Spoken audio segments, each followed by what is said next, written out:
الكريم بعرف سليم صلاة وتسليم اللهم صل وسلم وبارك عليه.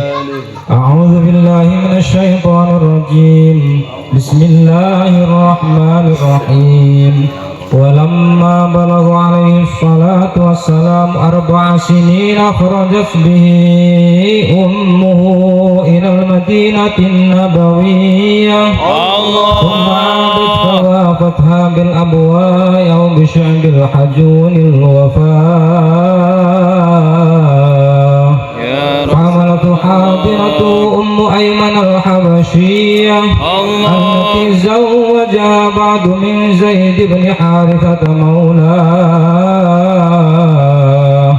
ودخلت على جده عبد المطلب فضمه إليه ورق له أعلى رقية وقال إن لابني هذا لشأنا عظيما فبخل لمن وقره ووالاه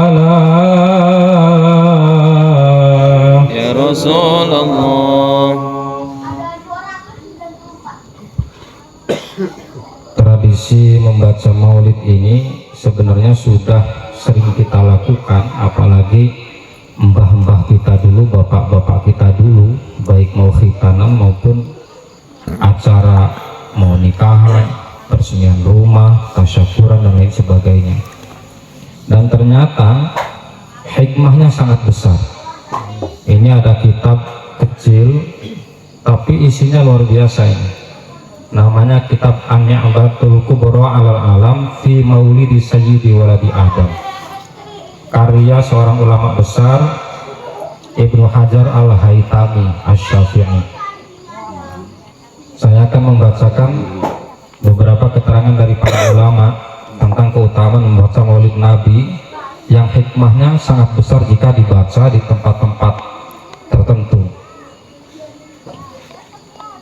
Wa qala Sultanul Arifin Al-Imam Jalaluddin As-Suyuti.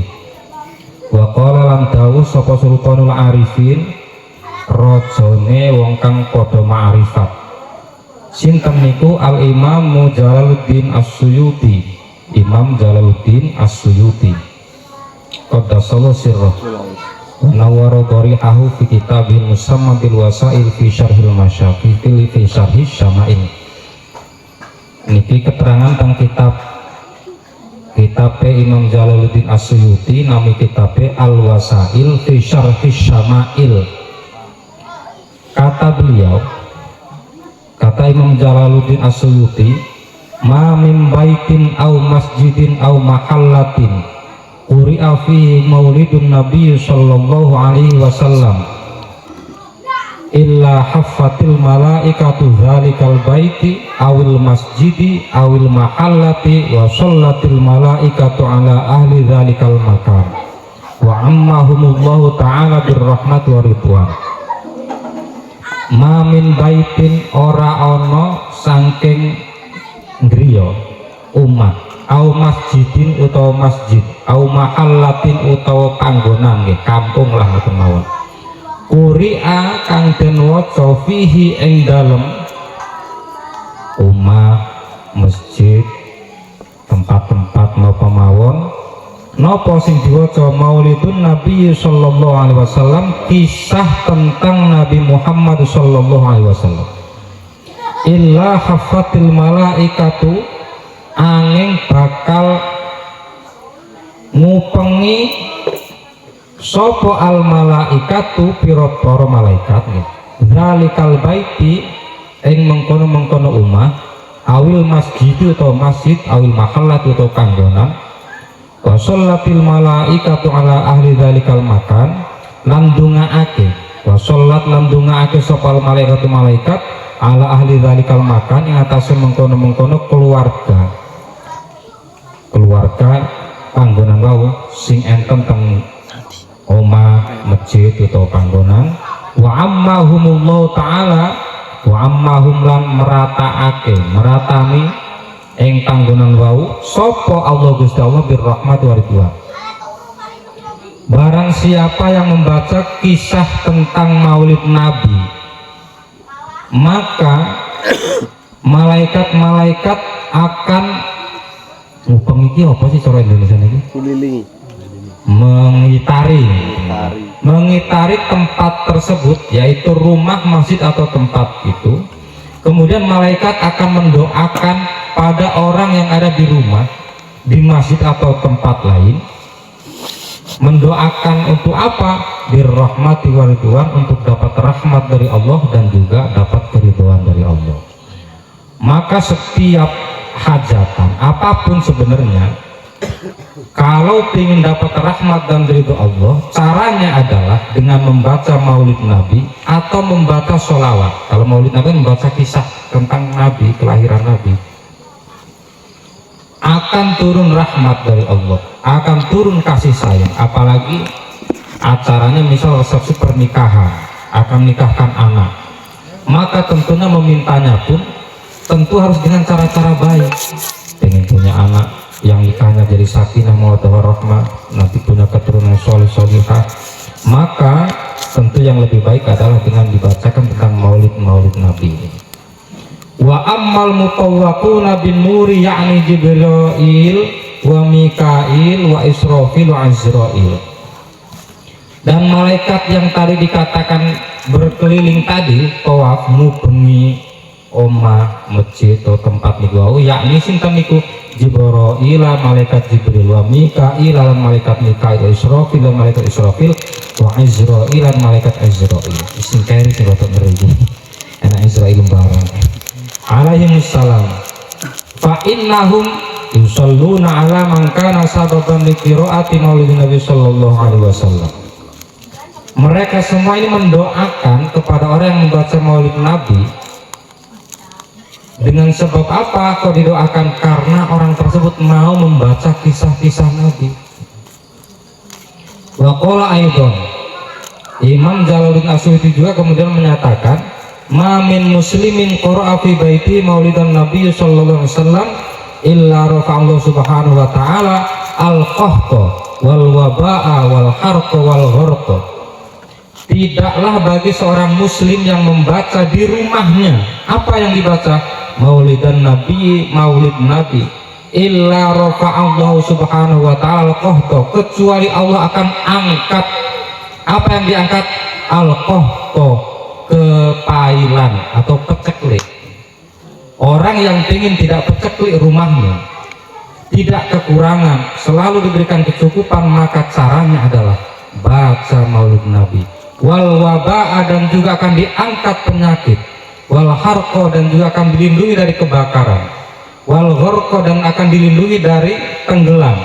Wal afata, ponco boyo nesoro Jawa ini. Wal baliyata, dan beberapa ujian. Wal bughdha, dan akan dihindarkan dari murka. Wal hasada, dan juga dihindarkan dari rasa dengki. Wa aina su'i wal lususi an ahli dzarikal bait. Dan juga akan dilindungi dari setiap orang yang jahat, yang buruk. Wal lususi, dan juga maling, pencuri, an ahli dzarikal bait, dari rumah itu. Fa idza mata, dan barang siapa orang yang rajin baca maulid kemudian meninggal dunia, hawwanallahu alaihi jawab mungkarin wa nakirin, Allah akan berikan kemudahan untuk menjawab pertanyaan mungkar dan nakir. Wa yakunu fi maq'adi sidqin inda malikin muqtadir, dan dia akan menempat pada tempat yang benar, yang baik, inda malikin, menurut Allah atau di sisi Allah, muqtadirin, yang maha kuasa. Pokoknya sing pengen mati ini gampang, nanti ditanyain malaikat juga jawabnya mudah. Bacalah sering-sering tentang kisah-kisah Nabi. Niki luar biasa, nenek corot satu rutin. Makanya Tanggriyo dari paling enggak rakyatan moco saati itu atau namun setengah atau geremengan moco sholawat nggak sakit ampun sampai ketilaran.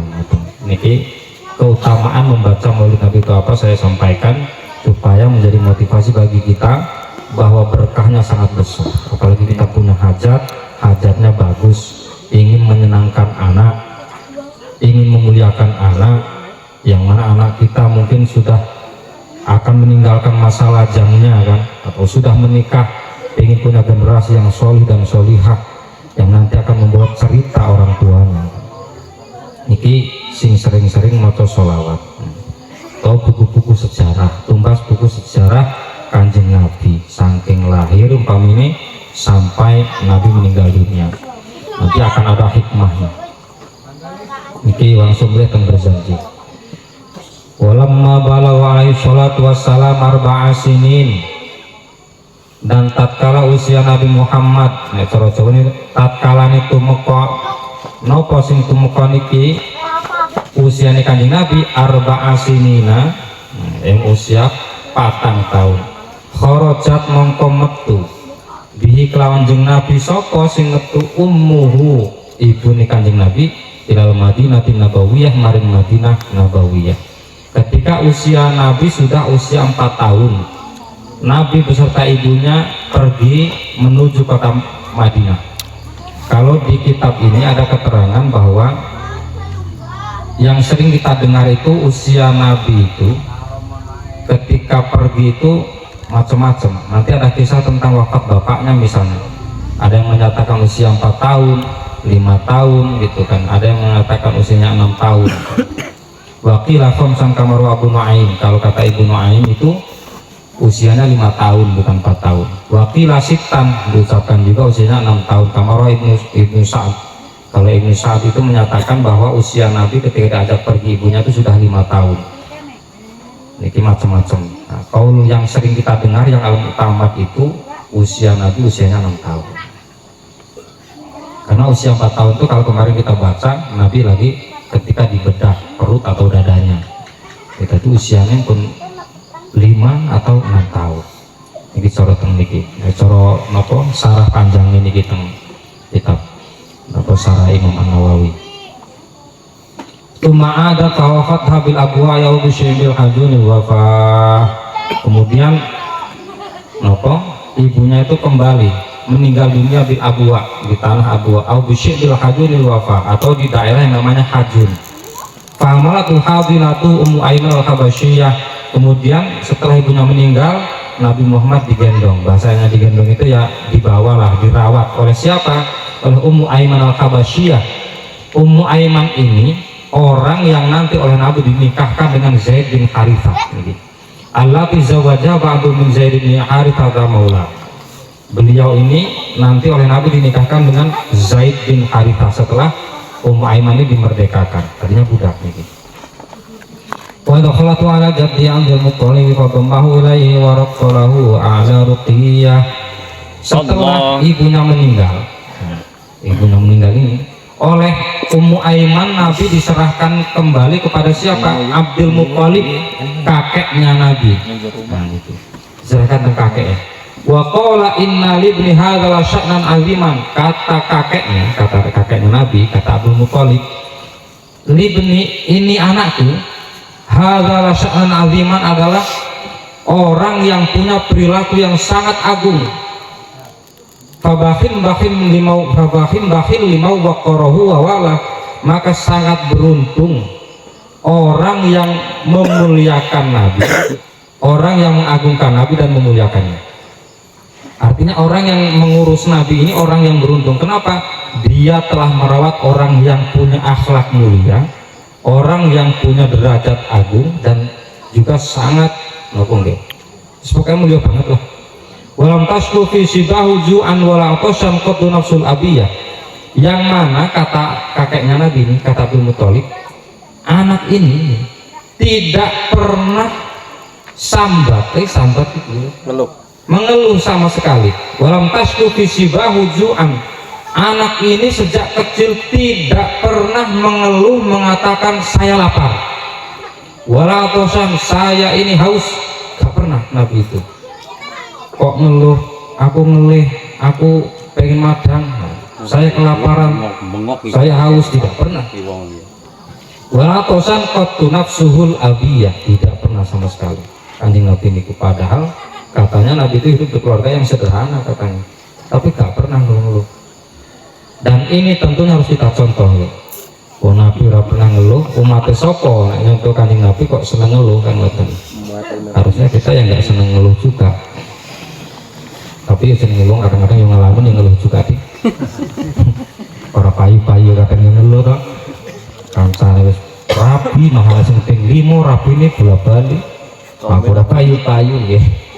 Biasa namanya tiyang yang saged ngeluh. Wa katsirum ma ghada fa bima izamzam wa asbahu arwah. Dan Nabi itu sangat sering apa? Sangat sering sarapan pagi itu menggunakan apa? Hanya dengan menggunakan air zam-zam. Bayangkan, asbahu wa arwah, tapi Nabi merasa kenyang. Nabi niku sering sarapan gur minum air zam-zam, air putih. Air zam-zam. Dan cara kula cerita, ini kalau nggak membuktikan nanya dengan yang haji-haji, bener nggak cerita saya kalau lagi ngomong itu? Bahwa di Mekah Madinah itu cukup baca bismillah, makan roti sepertiga atau separuh dan minum air segelas kenyang. Bener nggak saya bilang? Kata kepala kawah saya betul. Gimana betulnya? Rupanya beliau paham. Ya betul, karena rotinya itu sepaha-paha katanya. Ayo bener, ngur maca bismillah mau ngamangan roti separuh karo air putih segelas kenyang kalau di sana itu. Oh iya, rupanya itu rotinya sepaha-paha, gelasnya seember-ember. Ya saking warga Indonesia. Walamma uniqat bi fina'i jaddihi Abdul Muthalib matoyal maniyah. Kafalahu ammu Abu Thalib bin Syaqiq Abi Abdullah. Nabi Muhammad niku di kenapa terus di nganu pamane dilalah pamane meninggal juga ya diserahin karo pamane niku sinten Abu Thalib Syaqiq Abi yang menjadi kenapa saudara kandungnya bapaknya. Jadi Abu Thalib itu saudara kandungnya Abdullah, bapaknya Kanjeng Nabi. Begitu mbahnya meninggal, Abdul Muthalib kemudian dirawat oleh pamannya sendiri, yang kemudian pamannya ini punya anak namanya Sayyidina Ali bin Abi Thalib. Faqama bi kafalatihi bi azmin tawin wa himmati wa hamiyah. Faqadamahu ala nafsi wal banina wa rabbah. Wa lamma balagha 12 sanatan rohala bi sallallahu alaihi wasallam amilal biladi syamiyah. Sematan mawon ya, cepat-cepat mawon niki. Biasanya orang rewang ini kesel gitu istirahat ngoten kan melasi ngoten kita langsung berjanjian ngoten mawon.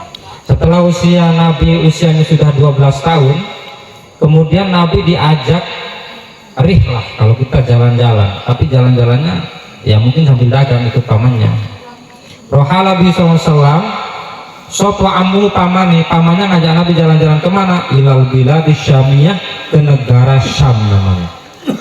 Di negara Syam ini wa arafahu rahibu bahira bima haza min wasfin nubuwati wa hawa. Di situ ketemu seorang pendeta melihat Nabi, namanya Buhaira nih pendeta ini. Loh, ini anak berbeda ini, kata pendeta ini. Bima hazahu min wasfin nubuwati wa hawa. Ada tanda-tanda sifat kenabian. Ini beda ini. Ditelengi, kenapa ditinggali tentang pendeta niku? Wa qala inni urahu sayyidal alamin wa rasulullah wa nabiyah. Kata pendeta rohib tadi, kata rohib tadi, saya melihat bahwa ini akan menjadi sayyidal mursalin, akan menjadi pemimpin sayyidal alamin, akan menjadi pemimpin alam. Wa rasulullah wa nabiyah, dan akan menjadi utusan Allah wa nabiyah, dan akan menjadi nabi. Jadi sudah tahu, para pendeta itu tahu kalau nanti ini akan jadi nabi, akan jadi rasul, akan menjadi pemimpin alam.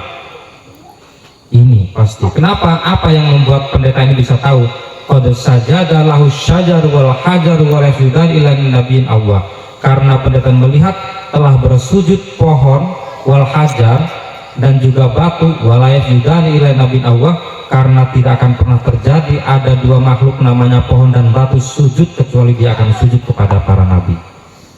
Makanya ngerti pendeta, tuh begitu lewat ono kayu kok menaungi nabi, ada batu kok mendekati nabi misalnya kan, oh berarti sujud dengan Kanjeng Nabi itu jelas sudah manusia biasa, pasti ini manusia pilihan. Maka kata pendeta Buhaira, ini akan jadi nabi dan jadi rasul. Nih tandanya pun enten.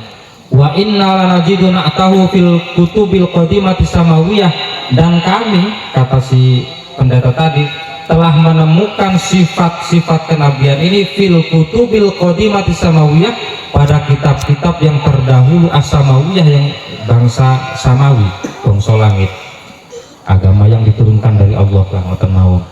Saya melihat tanda pada anak ini, kali paman ini itu sudah terlihat sifat kenabiannya dari mana? Dari kitab-kitab kami yang terdahulu, dari Taurat dan juga dari kitab Injil.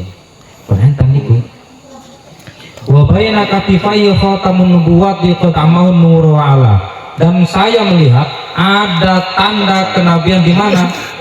Di belikat lorone Kanjeng Nabi. Belikat itu enten, di antara belikatnya itu ada tanda kenabian. Qad amaun nuru ala, yang sangat jelas. Soronganmu kaya cahaya lah ketok ono gambare iki. Nek saiki kan taru-taru nabi malah ditatoki. Pengen tondo kenabian sih. Ditatoki. Sing wis kadung main rasa dikerok-kerok. Nek kira-kira sakit dikerok ya dikerok ora iso ben wis kadung di ngapura. Nek sing dereng rasa pengen ngoten mawon. Kecuali sus kadung terlanjur, namanya terlanjur kan. Dulu belum tahu hukumnya, sekarang sudah tahu. Ojo pengen ngoten mawon. Terus nopo saat ini kan macam-macam kan, gaya anak-anak sekarang itu ada yang masih kecil, kadang saya kasihan gitu. Apa orang tua ini kita gelek ngomong megawe sampai nemen rambutnya putih-putih ya. Ini kan masih usia 7 tahun, 12 tahun rambutnya abang, kabeh ora abang putih kabeh. Ya Allah, kadang tak selele lek megawe apa rambutmu iso kaya ngono kuwi. Apa panasan terus mbok yo nggo topi. Direpuk mesin open. Nggih melasi.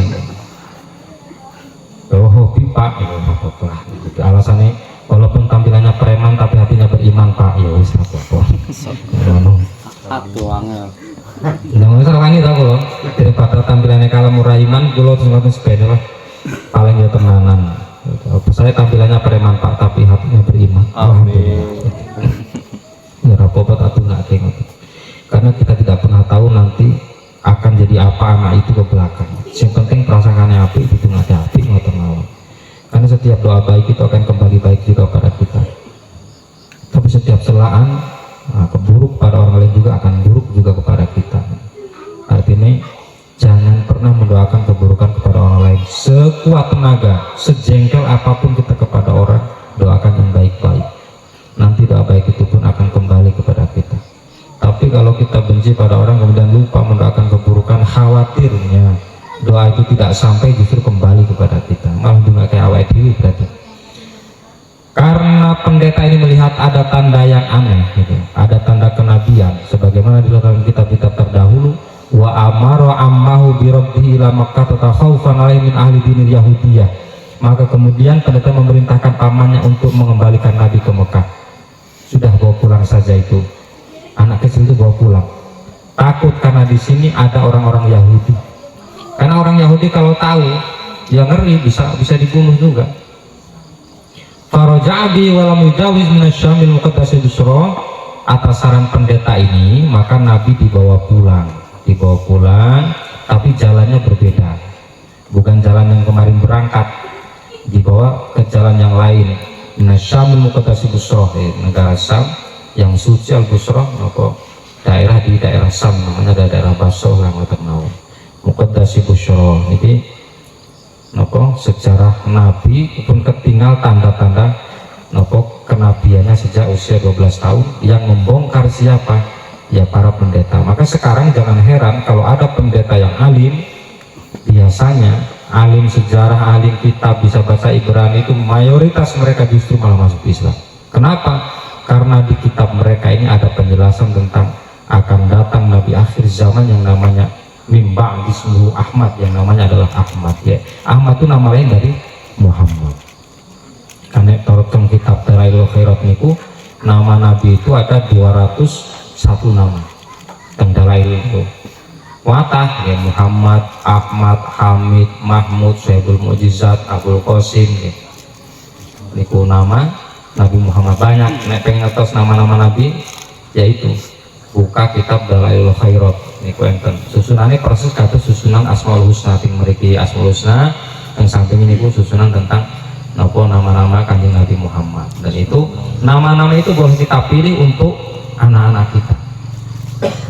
Nanti kita punya anak, kita kasih nama Nabi lah, tapi jangan yang aneh. Misalnya dikasih nama Sohibul Mu'jizat, itu kan nama Nabi itu, pemilik mukjizat. Jangan ditempelin ke anak kita.